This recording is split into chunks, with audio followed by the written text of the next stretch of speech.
यह बात सुनते ही राजा ने मुनि के चरण पकड़कर कहा, हे स्वामी, सत्य ही है। ब्राह्मण और गुरु के क्रोध से भला कौन रक्षा कर सकता है?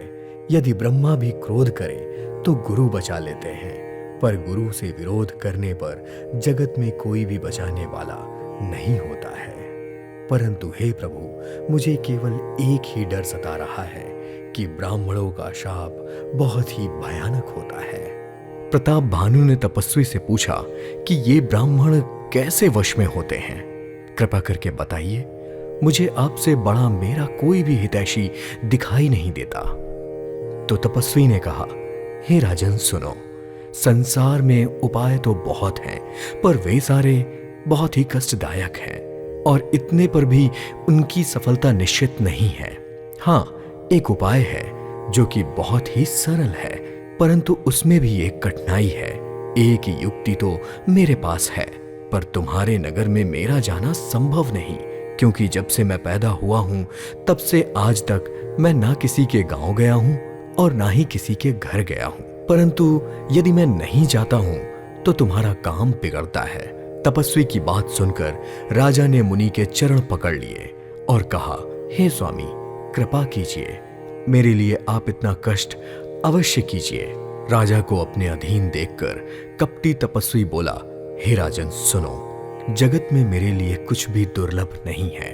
मैं तुम्हारा काम अवश्य करूंगा, क्योंकि तुम मन, वाणी और शरीर तीनों से मेरे भक्त हो।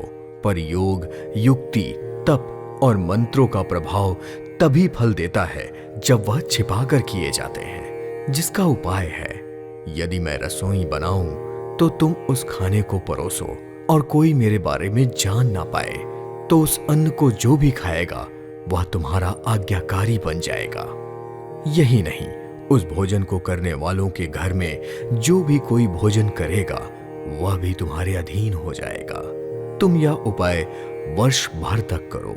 भोजन कराने का संकल्प लेकर नित्य नए 1,00,000 ब्राह्मणों को उनके कुटुंब सहित निमंत्रित करना, और मैं तुम्हारे संकल्प के 1 वर्ष तक प्रतिदिन भोजन बना दिया करूंगा। इस प्रकार बहुत ही थोड़े परिश्रम से सारे ब्राह्मण तुम्हारे वश में हो जाएंगे। ब्राह्मण हवन पूजन करेंगे तो देवता भी सरलता से वश में हो जाएंगे। मैं एक और पहचान तुमको बताता हूं कि मैं इस रूप में कभी नहीं आऊंगा। मैं अपनी माया से तुम्हारे पुरोहित को उठा लाऊंगा, तप के बल से उसे अपने समान बनाकर 1 वर्ष तक यहां रखूंगा, और मैं उसका रूप रखकर तुम्हारे सारे काम सिद्ध करूंगा। राजन, रात बहुत बीत गई है, अब तुम सो जाओ। आज से तीसरे दिन मुझसे तुम्हारी भेंट होगी। तप के बल से घोड़े सहित मैं तुमको सोते में ही तुम्हारे घर पहुंचा दूंगा। मैं वहीं पुरोहित के वेश में आऊंगा, और जब मैं एकांत में तुमको बुलाकर सारी कथा सुनाऊं तो तुम मुझे पहचान लेना। राजा तपस्वी की आज्ञा मानकर सो गया, और वह कपटी आसन पर जाकर बैठ गया। राजा थका हुआ था, लेटते ही उसे गहरी नींद आ गई, पर उस कपटी तपस्वी की नींद गायब थी। उसे बहुत चिंता हो रही थी। तभी वहां कालकेतु राक्षस आया, जिसने सूअर बनकर राजा को वन में भटका दिया था। वह तपस्वी राक्षस का बहुत बड़ा मित्र था, खूब छल कपट जानता था। उसके 100 पुत्र और 10 भाई थे, जो बड़े ही दुष्ट, अजेय और देवताओं को दुख देने वाले थे। ब्राह्मणों, संतों और देवताओं को दुखी देखकर राजा ने उन सबको युद्ध में मार डाला था। उस दुष्ट ने अपना बैर याद करके तपस्वी राजा से मिलकर एक ऐसा षड्यंत्र रचा जिससे शत्रु का नाश हो। तपस्वी राजा अपने मित्र को देखकर बहुत प्रसन्न हुआ। उसने अपने मित्र को सारी कथा सुनाई। इस पर राक्षस आनंदित हुआ और बोला, हे राजन, अब तुम ऐसा समझो जैसे मैंने शत्रु पर काबू पा ही लिया है, और तुम चिंता त्याग कर सो जाओ। विधाता ने बिना दवा के ही रोग दूर कर दिया है। कुल सहित शत्रु को जड़ मूल से उखाड़कर आज से चौथे दिन मैं तुमसे मिलूंगा। इस प्रकार महामायावी राक्षस तपस्वी राजा को दिलासा देकर वहां से चला गया। उसने प्रताप भानु को घोड़े सहित क्षण भर में घर पहुंचा दिया। और राजा को रानी के पास सुलाकर घोड़े को अच्छी तरह से घुड़साल में बांध दिया। और फिर कालकेतु राक्षस राजा के पुरोहित को उठाकर ले गया और माया से उसकी बुद्धि को भ्रम में डालकर उसे पहाड़ी की खाई में रख दिया और स्वयं पुरोहित का रूप बनाकर उसके बिस्तर पर लेट गया। राजा की सवेरा होने से पहले ही नींद खुल गई और स्वयं को अपने घर में देखकर उसे बड़ा आश्चर्य हुआ। मन में मुनि की महिमा समझकर वह धीरे से उठा जिससे रानी ना जान पाए और फिर घोड़े पर चढ़कर वन में चला गया। और दोपहर बीत जाने के बाद राजा जब नगर में लौटा तो वहां घर घर में उत्सव होने लगे और बधावा बजने लगा। जब राजा ने पुरोहित को देखा तब वह अपने कार्य का स्मरण करके उसे आश्चर्य से देखने लगा। उसकी बुद्धि कपटी मुनि के चरणों में ही लगी थी। निश्चित समय पर पुरोहित बना हुआ राक्षस आया और तपस्वी राजा के साथ हुई गुप्त बातें राजा से कह डाली। गुरु को पुरोहित के रूप में पहचान कर राजा प्रसन्न हुआ। भ्रमवश उसे चेत न रहा कि यह मुनि है या कालकेतु राक्षस। प्रताप भानु ने तुरंत 1,00,000 उत्तम ब्राह्मणों को कुटुंब सहित निमंत्रण दे दिया। पुरोहित ने मायावी रसोई तैयार की और इतने व्यंजन बनाए कि जिन्हें कोई चाह करके गिन ही नहीं सकता था। उसने अनेकों प्रकार के पशुओं के मांस पकाए और उसमें उस दुष्ट ने ब्राह्मण का मांस मिला दिया और सब ब्राह्मणों को भोजन के लिए बुलाया और चरण धोकर आदर सहित बैठाया। जैसे ही राजा भोजन परोसने लगा उसी समय आकाशवाणी हुई, हे ब्राह्मणों, उठकर अपने घर चले जाओ, ये भोजन मत खाओ, इस खाने को खाने में बहुत हानि है। रसोई में ब्राह्मणों का मांस पका है। आकाशवाणी सुनते ही सारे ब्राह्मण उठ खड़े हुए। राजा व्याकुल हो गया, परंतु उसकी बुद्धि भटकी हुई थी। पर बुद्धिशाली होने के कारण उसके मुंह से एक शब्द भी ना निकला। यह सुनकर सारे ब्राह्मण क्रोध सहित बोल उठे, रे मूर्ख राजा, तू जाकर परिवार सहित राक्षस हो जाए। रे नीच क्षत्रिय, तूने तो परिवार सहित ब्राह्मणों को बुलाकर उन्हें नष्ट करना चाहा था। ईश्वर ने हमारे धर्म की रक्षा की, अब तू परिवार सहित नष्ट होगा। 1 वर्ष के भीतर तेरा नाश हो जाए। तेरे कुल में कोई पानी देने वाला तक ना रहेगा। शाप सुनकर राजा भय के मारे अत्यंत व्याकुल हो गया। फिर सुंदर आकाशवाणी हुई, हे ब्राह्मणों, तुमने विचार कर शाप नहीं दिया। राजा ने कोई भी अपराध नहीं किया। आकाशवाणी सुनकर सब ब्राह्मण चकित हो गए और फिर राजा वहां गया जहां भोजन बना था। देखा तो वहां न भोजन था न रसोइया ब्राह्मण ही था। राजा मन में अपार चिंता करता हुआ लौटा। उसने ब्राह्मणों को सारा वृत्तांत सुनाया और बहुत ही भयभीत और व्याकुल अवस्था में पृथ्वी पर गिर पड़ा। हे राजन, यद्यपि तुम्हारा कोई दोष नहीं है, पर होनी टल नहीं सकती। ब्राह्मणों का शाप बहुत ही भयानक होता है, यह किसी तरह से टाले नहीं टलता। ऐसा कहकर सब ब्राह्मण चले गए। नगरवासियों ने जब यह समाचार सुना तो वह बहुत चिंतित हुए और विधाता को दोष देने लगे। पुरोहित को उसके घर पहुंचाकर असुर कालकेतु ने कपटी तपस्वी को खबर दी। उस दुष्ट ने यहां वहां सारे राजाओं को पत्र भेजा, जिससे सारे बैरी राजाओं ने अपनी अपनी सेनाओं से प्रताप भानु के नगर को घेर लिया और घमासान युद्ध होने लगा। प्रताप भानु के सारे योद्धा रणभूमि में मारे गए। राजा भी अपने भाई सहित वीर गति को प्राप्त हुआ। सत्यकेतु के कुल में कोई नहीं बचा। ब्राह्मणों का श्राप झूठा कैसे हो सकता था। शत्रुओं को जीतकर नगर को फिर से बसाकर सारे राजा विजय और यश पाकर अपने अपने नगर लौट गए। तुलसीदास जी कहते हैं, विधाता जब जिसके विपरीत होते हैं तो पिता यम के समान और रस्सी सांप के समान हो जाती है। समय बीतने पर इसी राजा ने अपने परिवार सहित जन्म लिया, जो रावण नाम का राक्षस था। रावण के 10 सिर 20 भुजाएं थीं। वह बहुत ही प्रचंड शूरवीर था। अरिमर्दन जो राजा का छोटा भाई था, वह बल का धाम कुंभकर्ण हुआ। उसका मंत्री धर्मरुचि रावण का सौतेला छोटा भाई विभीषण हुआ। और जो राजा के पुत्र और सेवक थे, वो सभी बड़े भयानक राक्षस हुए। ये सब अनेकों जाति के मनमाना रूप धारण करने वाले दुष्ट, कुटिल, विवेक रहित, निर्दयी, हिंसक, पापी और संसार भर को दुख देने वाले हुए, जिसका वर्णन नहीं किया जा सकता। यद्यपि ये ऋषि के पवित्र, निर्मल और अनुपम कुल में उत्पन्न हुए, पर ब्राह्मणों के शाप के कारण ये सारे पापी हुए। तीनों भाइयों ने अनेक प्रकार की बहुत कठिन तपस्या की, जिसका वर्णन नहीं हो सकता। उनका तप देखकर ब्रह्मा जी उनके पास गए और बोले, हे तात, मैं प्रसन्न हूं, वर मांगो। रावण ने विनय पूर्वक चरण पकड़कर कहा, हे जगदीश्वर, वानर और मनुष्य, इन दोनों जातियों को छोड़कर हम किसी के मारे ना मरे। कृपया आप मुझे यह वर दीजिए। शिव जी कहते हैं कि मैंने और ब्रह्मा ने मिलकर उसे वर दिया कि ऐसा ही हो।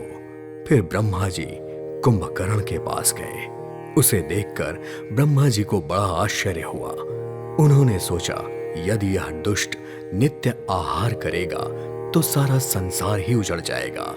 ऐसा विचार कर ब्रह्मा जी ने सरस्वती जी से प्रेरणा लेकर उसकी बुद्धि फेर दी, जिससे उसने 6 महीने की नींद मांगी। फिर ब्रह्मा जी विभीषण के पास गए और बोले, हे पुत्र, वर मांगो। उसने भगवान के चरण कमलों में निर्मल, निष्काम और अनन्य प्रेम मांगा।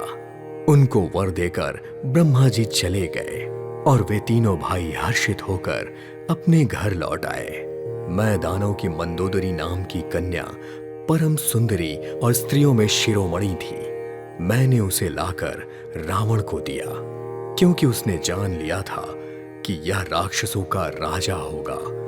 अच्छी स्त्री पाकर रावण प्रसन्न हुआ और उसने जाकर अपने दोनों भाइयों का विवाह कर दिया।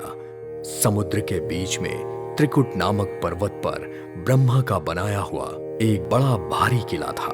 महान मायावी और निपुण कारीगर मैं दानव ने उसको एक बार फिर से सजा दिया।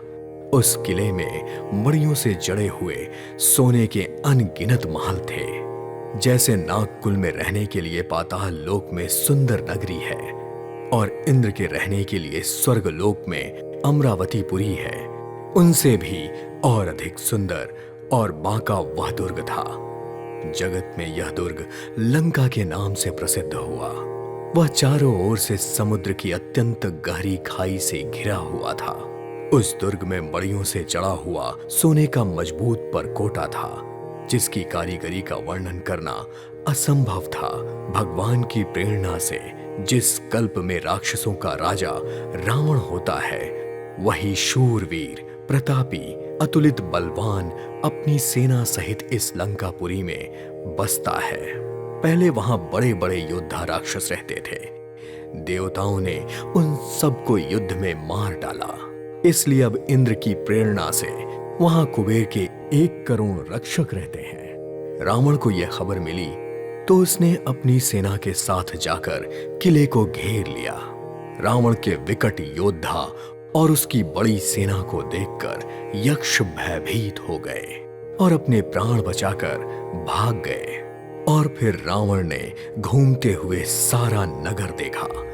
महल की सुंदरता देखकर रावण की अपनी नगरी बसाने की स्थान संबंधी चिंता मिट गई और उसने पुरी को स्वाभाविक रूप से सुंदर और बाहर वालों के लिए दुर्गम मानकर उसे अपनी राजधानी बनाया।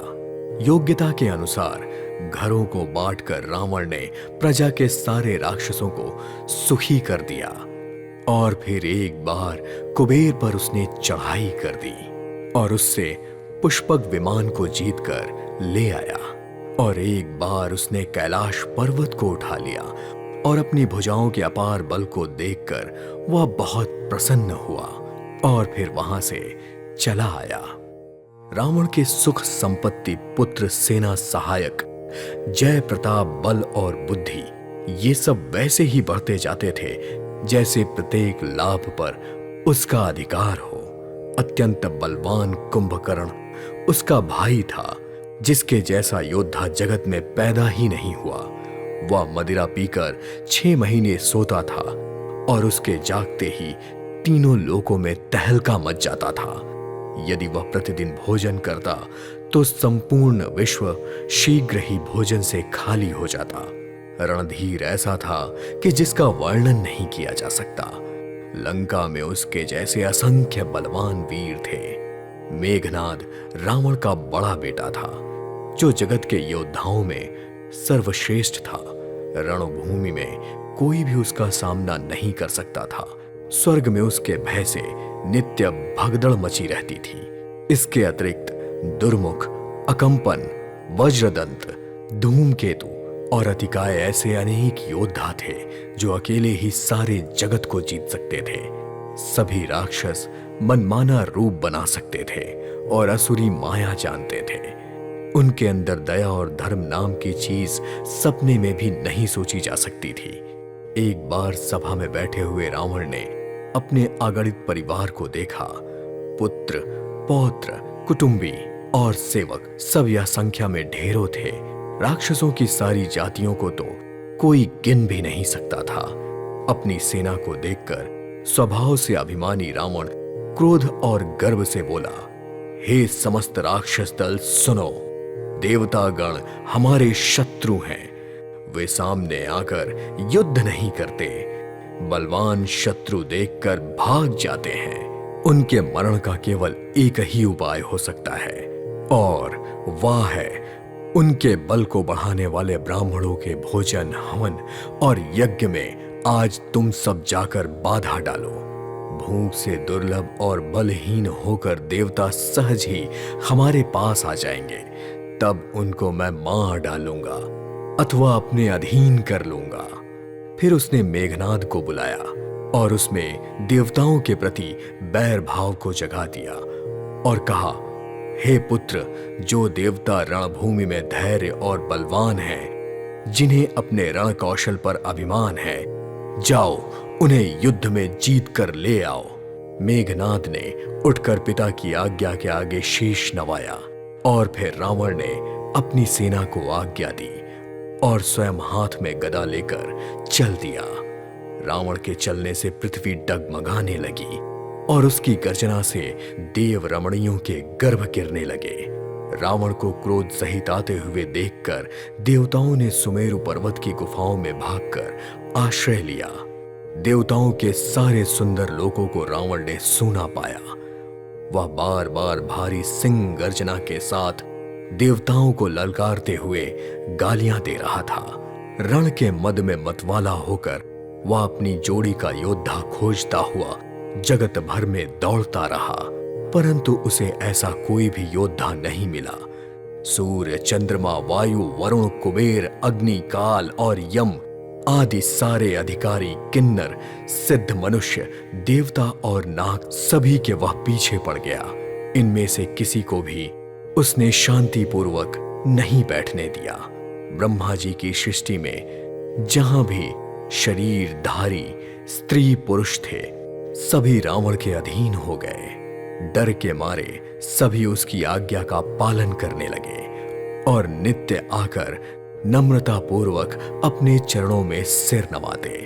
और फिर उसने भुजाओं के बल से सारे विश्व को वश में कर लिया, किसी को स्वतंत्र नहीं रहने दिया।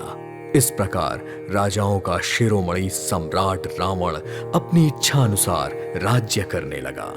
देवता, यक्ष, गंधर्व, मनुष्य, किन्नर और नागों की कन्याओं तथा बहुत सी अन्य सुंदरी और उत्तम स्त्रियों को उसने अपनी भुजाओं के बल से जीतकर उनसे ब्याह कर लिया।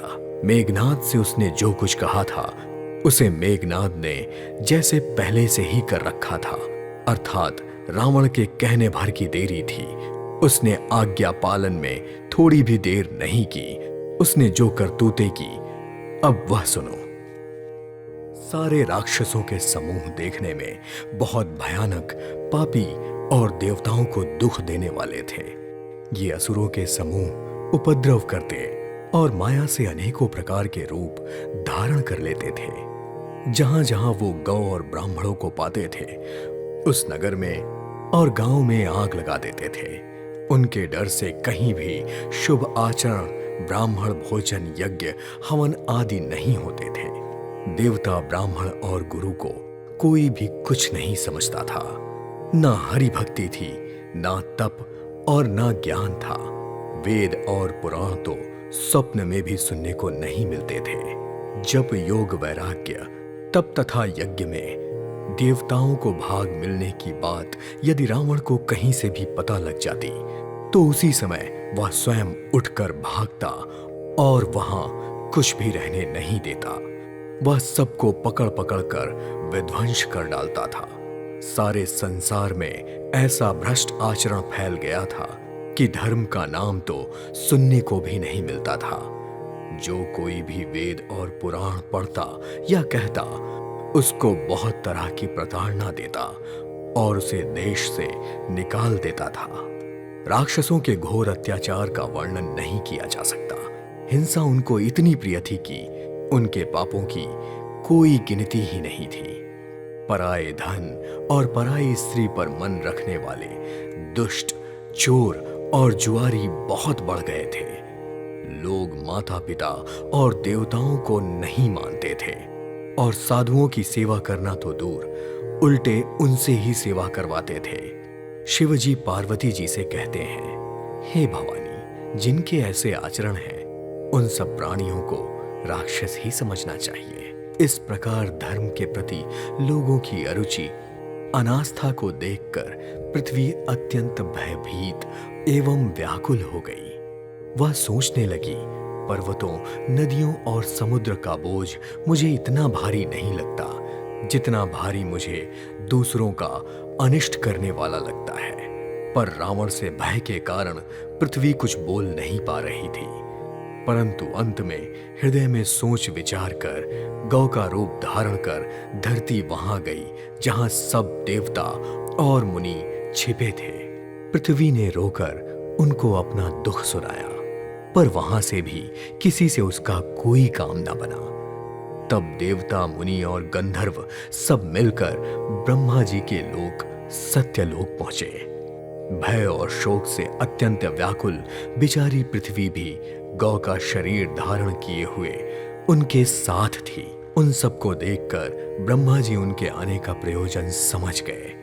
उन्होंने अनुमान लगाया कि इस काम में मेरा कुछ भी वश नहीं चलने वाला, और उन्होंने पृथ्वी से कहा, जिसकी तू दासी है वही अविनाशी हमारा और तुम्हारा दोनों का सहायक है।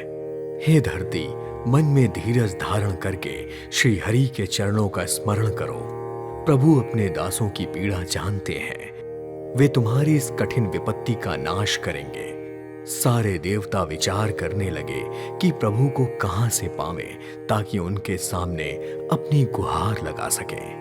कोई वैकुंठपुरी जाने को कहता और कोई कहता कि प्रभु क्षीर समुद्र में निवास करते हैं।